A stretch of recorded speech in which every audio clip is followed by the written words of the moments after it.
अगर जूता लटकाने से आपकी गाड़ी दुर्घटना से बच सकती है तो एक जूता अपने गले में भी लटका लिया करें। आपका जीवन आपकी गाड़ी से ज़्यादा कीमती है। अगर उपवास ही करना है तो विचारों का करें। भूखे रहने से यदि भगवान खुश होते तो गरीब सबसे ज़्यादा सुखी होता। लोग कहते हैं कि ईश्वर इंसाफ करता है। हम पूछते हैं कि ईश्वर गुनाह ही क्यों होने देता है। मरने के बाद इंसानों की आत्मा भटकती है तो फिर जानवरों की क्यों नहीं भटकती, जबकि जानवरों का तो कोई मृत्यु भोज या कोई क्रियाक्रम भी नहीं होता। कुछ लोग कहते हैं कि काला रंग अशुभ होता है। अब इनको कौन बताए कि स्कूल का काला बोर्ड जिंदगी के सारे रंग बदल देता है। मंदिर मस्जिद में ताला लगा दो, जिंदगी में कोई फर्क नहीं पड़ेगा, मगर सिर्फ एक दिन के लिए हॉस्पिटल बंद कर दो, हकीकत सामने आ जाएगी। मेरे लिए प्रकृति ही ईश्वर है, विज्ञान ही सत्य है, इंसानियत ही धर्म है और कर्म ही पूजा है। मंदिर के बाहर लिखा था अपने सामान की सुरक्षा खुद करें, और मंदिर के भीतर लिखा था भगवान की मर्जी के बिना एक पत्ता भी नहीं हिलता। हम भी गंगा को मानने लग जाए अगर गंगा पाप धोने की जगह पापियों को सजा देने लग जाए। सिर्फ दरवाजे पर शुभ लाभ लिखने से कुछ नहीं होगा। शुभ विचार रखिए अपने लिए भी और दूसरे के लिए भी, फिर लाभ होगा।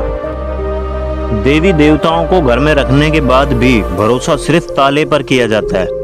बाजार में से खरीदी हुई मूर्ति के सामने हाथ जोड़कर धन मांगते हो। अगर मूर्ति धन देती तो दुकानदार इसे बेचता ही क्यों। खोजना है तो सिर्फ जिंदगी खोजो, खुश रहने के रास्ते खोजो। मौत तो वैसे भी एक दिन तुम्हें खोज ही लेगी। जब भगवान को प्रसाद चढ़ाते हैं तो सब में बांटते हैं, तो भगवान को चढ़ाया पैसा सब में क्यों नहीं बांटा जाता।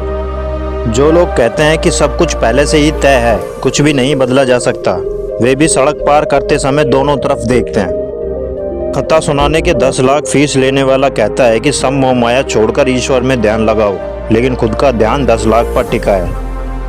हवन यज्ञ पूजा पाठ करने से ना अंग्रेज भागे, ना ही मुगल और ना ही गजनी भागा, तो तुम्हारा दुख कैसे भाग सकता है। चांद दिखता है इसलिए वैज्ञानिक वहां पर पहुंचे। यदि स्वर्ग और नरक दिखता तो वैज्ञानिक वहां भी जाते। इंसान को मारकर धर्म की रक्षा करने से बेहतर है धर्म को मारकर इंसान की रक्षा करे, क्योंकि इंसानियत ही धर्म है। प्रकृति एक मंदिर है, लेकिन अंधा मनुष्य उसे देख नहीं पाता।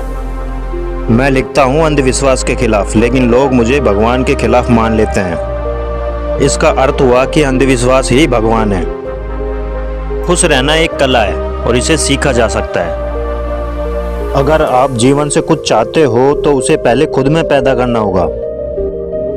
हर कोई दुनिया में कुछ नया करने के लिए पैदा हुआ है, ना कि किसी और की नकल करने के लिए। सच्चा प्रेम कभी किसी से कुछ नहीं चाहता, वह तो केवल देना जानता है।